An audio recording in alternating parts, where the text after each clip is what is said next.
Good morning, children. Welcome to your English literature class. Today we are going to start chapter 8. Three questions. Three questions means तीन सवाल. यानी ये जो story है, the story is basically about only three questions. There was a king and he asked three questions to their kingdom and so many things he wants to these three answers. He wants to these three answers from their kingdom and from their councils and from their parliament. So let's start. I'll read the text one or two lines, or I'll explain you a whole story in Hindi. So let's see. The thought came to a certain king that he would never fail if he knew three things. These three things were: what is the right time to begin something? जो एक अचानक से उनके मन में विचार आया या किंग राजा के मन में एक सवाल आया, जो सवाल क्या था कि अगर ये तीन सवाल उनके तीन सवालों का जो आंसर उनको मिल जाएंगे तो जो इंसान है इस जीवन में वो कभी भी फेल नहीं हो सकता है। यानी वो राजा थे तो उनको फेल होने की आदत भी नहीं थी। उनको लगता था कि मैं सारे राजाओं से सबसे बेस्ट हूँ और मेरी सारी चीज़ें जो हैं वो बेस्ट हो, मेरा किंगडम जो है, मेरा राज्य है, कभी परेशान ना हो, ये सारी चीज़ें उनके दिमाग में थी। तो उनके दिमाग में ऐसे बैठे बैठे ख्याल आता है कि अगर किसी के पास ये तीन चीज़ें हो जाएं तो इसको पता हो तो वो राजा जो है वो कभी भी फेल नहीं हो सकता है। क्या थी पहले तीन चीज़ें? First question is what is the right time to begin something. मतलब किसी चीज़ को या किसी काम को शुरू करने का सबसे सही समय क्या होता है। उनका सबसे पहला दिमाग में सवाल था कि किसी चीज़ को या किसी काम को शुरू करने के लिए सबसे पहला सबसे सही समय क्या होता है। The next question is question number second is which people should be listen to. और मुझे किसको सुनना चाहिए, यानी वैज्ञानिकों को सुनूं या मैं महात्माओं को सुनूं, ये सारी चीज़ें उनके दिमाग में थी। And then third is what is the most important thing for him to do. और मैं सबसे अच्छा कार्य क्या करूँ। ये जो तीन सवाल थे ये इनके दिमाग में थे कि मैं ऐसा क्या क्या कर दूँ। अगर इन सारे सवालों का उनको आंसर मिलता है तो वो अपने आप को समझते कि क्या होता है। वो ये सोचते थे कि तीनों सवाल जो है मुझे जो इसका कोई आंसर दे देगा तो मैं कभी भी अपनी जो मेरी राजगद्दी है या मैं राजा हूँ कहीं का या मैं किंग हूँ तो मेरा जो है किंगडम का कोई परेशान नहीं होगा और मैं अपने किंगडम के लिए अच्छे से अच्छा काम कर पाऊँगा। देन वो क्या करते हैं फिर इसके बाद many boys said that therefore he sent the messenger to their kingdom। वो अपने किंगडम में बहुत सारे मैसेंजर्स को भेजते हैं और वो वहाँ पर अनाउंसमेंट करवाते हैं कि ये तीन सवाल हैं, जो इन तीन सवालों का मेरे तीन सवालों या थ्री क्वेश्चंस का आंसर देगा वो उसको मैं बहुत सारा पैसा दूंगा, इनाम दूंगा या उसको रिवॉर्ड करूंगा।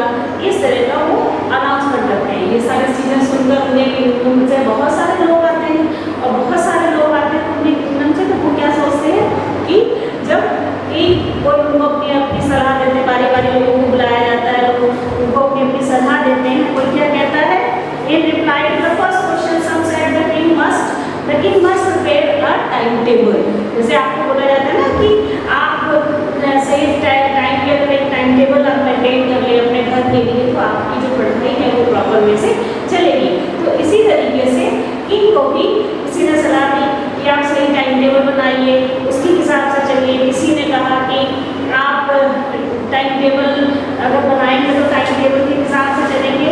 तो ज़रूरी नहीं कि हर समय कोई भी काम हम टाइम टेबल के उससे करें। कभी टाइम जो है वो ऊपर नीचे भी हो जाता है, किसी काम में बिजी हो जाते हैं या हम उस समय वहाँ पर प्रेजेंट नहीं है।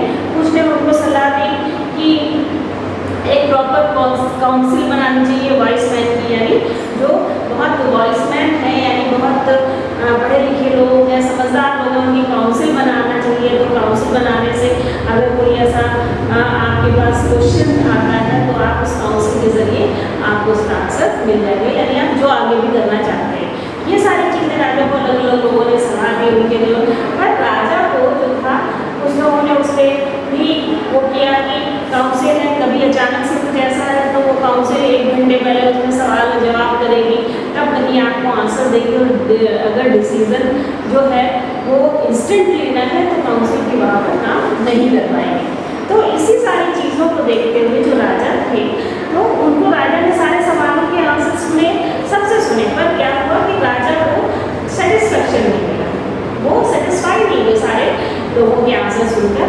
तो उन्होंने फिर सुना कि एक जंगल में जो है वो साधु हैं, वो रहते हैं और वो नॉर्मल लोगों से, मतलब एक नॉर्मल पीपल हैं, उनके लिए वो उनसे मिलते हैं और वो राजा महाराजाओं से नहीं मिलते हैं। तो वो सोचते हैं कि मैं जाता हूँ और वो बड़े साधु जो हैं वो ज्ञानी हैं और उन साधु को, ज्ञानी साधु से मैं मिलकर मेरे तीनों सवालों का मैं जवाब ले लूँगा। वो क्या करते हैं कि नेक्स्ट डे क्या करते हैं, अपना वेश बदल कर, डिस्गाइज करके अपने आप को, डिस्गाइज मीन्स चेंज अपीयरेंस, वो राजा होते हैं नॉर्मल आदमी बनकर अपने आप को चेंज करके अपने पूरे सेना के साथ वहाँ जाते हैं। सेना के साथ मतलब अपने मंत्रियों के साथ, 3-4 अंगरक्षकों के साथ वहाँ पर जाते हैं। और इसके बाद जब वो जाते जाते जंगल में उनको बहुत दूर पे साधु दिखते हैं, तो फिर इसके बाद वो अपने अंगरक्षकों को, यानी बॉडी गार्ड्स जो होते हैं, उनकी बॉडी गार्ड्स को वो कह देते हैं कि आप लोग यहीं रुको और मैं साधु से मिलकर आता हूँ, हरमिट से मिलकर आता हूँ। तो उनके जो बॉडी गार्ड्स होते हैं वो वहीं पर रुक जाते हैं। उसके बाद वहाँ पर जो किंग हैं वो हरमिट के पास जाते हैं। तो वो क्या देखते हैं कि हरमिट जो है वो एक कुल्हाड़ी से, मतलब कुदाल से क्या होता है, वो मिट्टी खोद रहे होते हैं। तो वो वहाँ पर जाकर पूछते हैं वो उनको, तो जैसे ही हरमिट छोड़ते हैं, हरमिट मीन्स सेज और सेज, जो साधु होते हैं उसको हम हरमिट भी कहते हैं। तो वहाँ पर वो कहते हैं कि हम मिट्टी खोद रहे हैं, वो मिट्टी खोद रहे थे। तो उन्होंने जैसे ही किंग को देखा तो उन्होंने उनका क्या किया, उनको ग्रीट किया, अभिवादन किया, उनको ग्रीट किया। इसके बाद राजा ने उनका अभिवादन किया, उनको ग्रीट किया और फिर उनसे पूछा कि मैं आपसे 3 क्वेश्चंस का आंसर लेने आया हूँ, मैं आपसे 3 सवाल पूछना चाहता हूँ।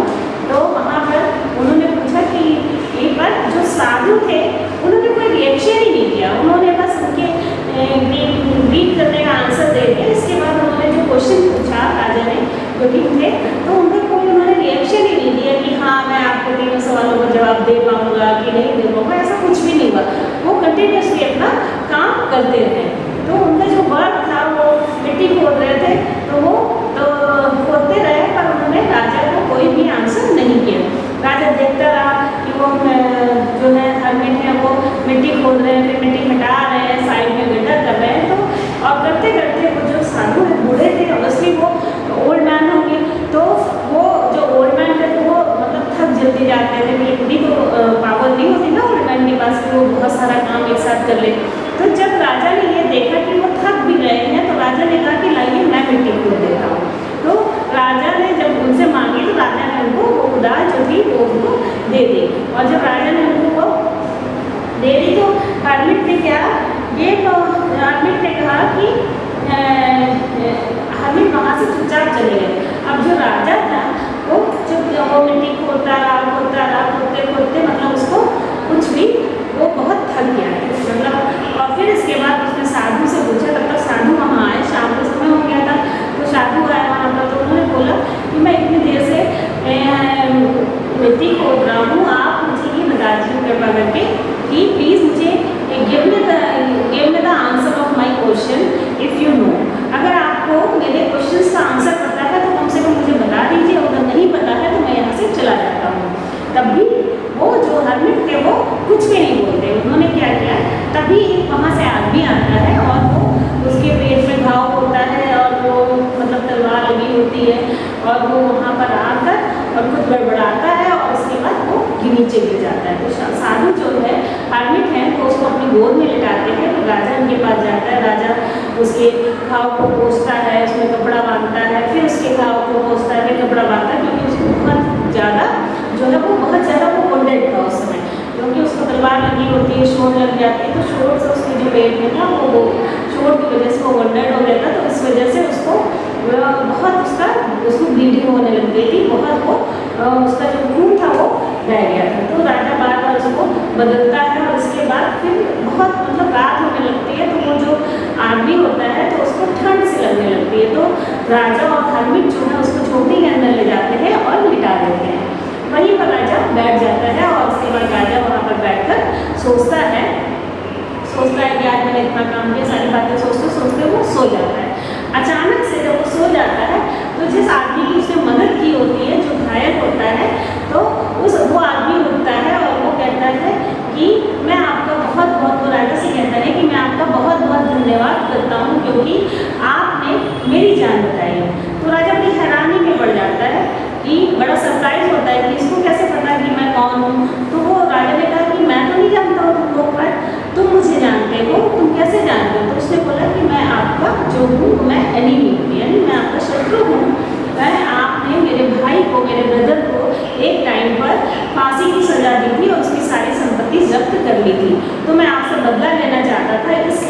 जंगल में आया था कि जब आप साधु से मिलकर वापस लौटेंगे तो मैं आपको मार डालूंगा और मैं अपने भाई का बदला ले लूँगा। पर उसी समय आपके जो बॉडी गार्ड्स थे उन्होंने मेरे ऊपर हमला किया। आप लौटे नहीं और आपके बॉडी गार्ड मुझको जान गए और उन्होंने मेरे ऊपर हमला कर दिया और तो मैं भागते भागते यहाँ आया तो आपने मेरी जान बचाई।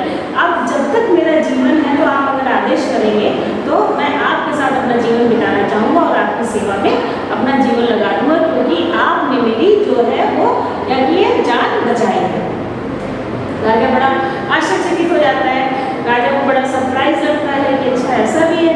तो राजा वहाँ से उठता है, बोलता है कि ठीक है मैं बताता हूँ अभी तुमको, इसके बाद मैं अभी आता हूँ थोड़ी देर में। राजा वहाँ से जाता है हरमेट के पास। तो वहाँ पर जब देखता है सुबह कि जो साधु है वो जो उन्होंने क्यारी बनाई थी तो उसी में वो बीज बैठे बैठे डाल रहे थे। तो उन्होंने पूछा कि आप मुझे मेरे प्रश्नों का जो है वो उत्तर दे दीजिए या मेरे क्वेश्चन का आंसर करिए, नहीं तो अगर आपको नहीं पता है मेरे क्वेश्चन का आंसर तो क्या है मैं चला जाता हूँ। तो वो क्या करते हैं कि वो सोचते हैं, साधु तभी कहता है कि राजा तुमको अपने सवालों के जो जवाब थे वो मिल गए हैं। बोले कैसे मिल गए? राजा को फिर सरप्राइज होता है। तो राजा कहता है कि वो जो साधु होता है वो कहता है कि कैसे मिले, यहाँ पर कि वो कहते हैं कि तुमने उस समय जब तुम मुझसे सवाल का जवाब लेने आए थे, you have already been answered at the hermit well betting down the ground, he have been answered what do you mean। उन्होंने कहा राजा ने कि क्या तुम्हारा what do you mean क्या मतलब है, मुझे कैसे आंसर मिल गए। If you had not pitied by weakness yesterday and had not done, अगर तुमको मेरे ऊपर दया ना आती, राजा ने साधु ने राजा से कहा कि अगर तुमको मेरे ऊपर दया ना आती और तुम यहाँ पर ना रुकते और वो जो गड्ढा खोदने में है उसकी मदद मेरी ना करते तो क्या होता, तुम्हारे ऊपर वो आदमी जो था वो अटैक करता और जब वो अटैक करता तो शायद तुम्हारी जान भी जा सकती थी। So the most important time when you were digging the guts, तो सबसे अच्छा समय उस समय वो था जब तुम गड्ढा खोद रहे थे। इसके बाद उन्होंने कहा कि and I was the most important time and do me good was your most important business, और तुम मेरे लिए जो कर रहे थे यानी तुम मेरी मदद कर रहे थे, तो उस समय सबसे अच्छा काम जो था, जो सबसे महत्वपूर्ण काम था तुम्हारा वो था, यानी उस समय इम्पॉर्टेंट टाइम वो था जब तुम गड्ढा खोद रहे थे और उस समय जब मेरी मदद तुम कर रहे थे उस गड्ढे खोदने में, तो वो तुम्हारा सबसे important that was the important business for you. Then afterwards when the man ran was the most important when you were caring for him, और इसके बाद सबसे इम्पोर्टेंट टाइम क्या था कि जब वो आदमी दौड़ता हुआ हमारे पास आया और तुमने उसकी you had dressed his wounds and you have to die without lying and having made peace with you, और जब तुमने उसको ड्रेस किया यानी उसकी जो चोट थी वो घायल आदमी उसको तुमने ड्रेसिंग दी और उसके बाद उस समय वो सबसे अच्छा केयरिंग वाला जो टाइम था वो तुम्हारा बहुत अच्छा था कि would have died without having, और वो शायद मर जाता, वो उसको ये लगता कि क्या है कि अगर तुम उसकी मदद ना करते तो शायद वो मर जाता। That he was the most important man, इसलिए तुमने उसकी मदद की। तो उस वक्त वो सबसे इम्पॉर्टेंट जो बंदा था या सबसे इम्पॉर्टेंट व्यक्ति जो था वो उस समय वही था। Remember there is only one time that is important and that time is now. उसने कहा हमेशा याद रखो, सिर्फ एक ही टाइम जो अच्छा होता है वो हमेशा आता है और वो है अब, यानी जो हमारे प्रेजेंट में होता है, जो हमारा प्रेजेंट हमको शो करता है, हमारा प्रेजेंट जो चलता है वही सबसे ज़्यादा हमारी लाइफ में इम्पॉर्टेंट है।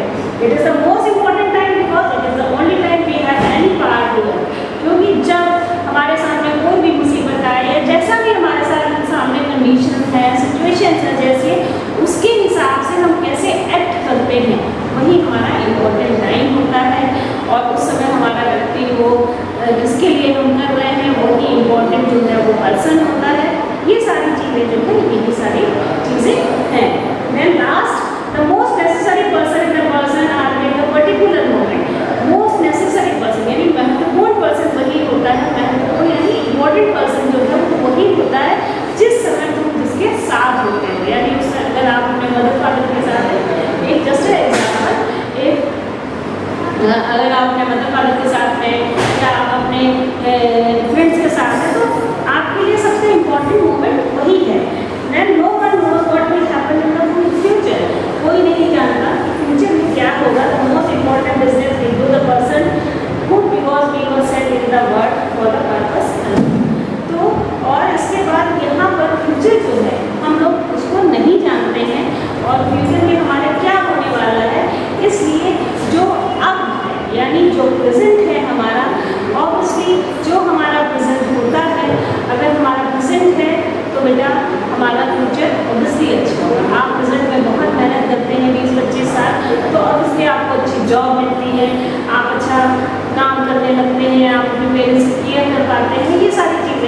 साल अच्छे से पढ़ाई करते हैं। और अगर आप ये 20-25 साल वेस्ट करते हैं, टाइम पास करते हैं, टीवी देखते हैं, खेलते हैं या पढ़ाई में ध्यान नहीं लगाते, तो ये क्या आपका सारा फ्यूचर ले जाती है। तो ये सारी चीज़ें कि जो हम प्रेजेंट में अगर अच्छा करेंगे तो ऑलरेडी हमारा जो फ्यूचर है वो अच्छा ही होगा। So children, we have completed this chapter. Then read the chapter thoroughly and see the video again and again. If you have any queries, any doubts, please beta come to school and ask me. Okay, beta, bye bye. Stay safe, stay home. I will teach you today exercise number 6C. In previous time, I have taught you exercise 6B. Question number first, divide. 24x square 3 cube minus 3xy. 24x into x into y into y into y. Divide by इसको नीचे right करेंगे, 3 into x into Y. 3 1 जा 3 8 जा, x x cancel, y y cancel. Here is equal 8x y square. It is final answer. Question number second. 36 into x into y into z into z. Divide by minus 9 into x into z. 9 1 जा 9 4 जा. Here is minus, so here is minus. x x z z cancel हो गई, तो minus 4. Here is y then z. It is final answer. Question number third. Minus 72 into x into x into y into y into z. जो ये number y है, जो divide है, इसको नीचे राइट करेंगे. Minus 12x y z. Minus minus इसको पहले कैंसिल कर दो. 12 बन गया 12, 12 6 जा, x x कैंसिल हो गया, ये y y कैंसिल हो गया, z z कैंसिल हो गया. Equal 6xy.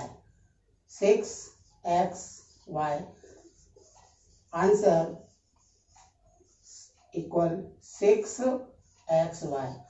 All questions we can do in the same method. Okay.